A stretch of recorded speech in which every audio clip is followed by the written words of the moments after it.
Hello and welcome. This video is going to show you how to use the number line or counting back method for subtraction. This written method is used in year 1.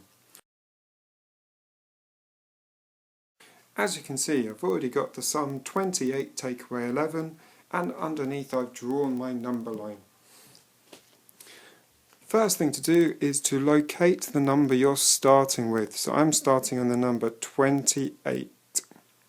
I want to take away from this or subtract 11. That means I'm going to count back 11.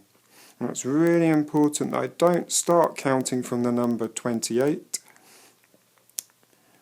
I'm going to start taking away 1, which will take me to 27.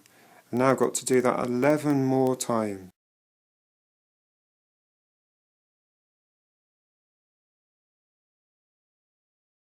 And there we have it. I've now taken away 11 from 28, and it's taken me to the number 17. So 28 take away 11 is 17 using the counting back method on a number line for subtraction.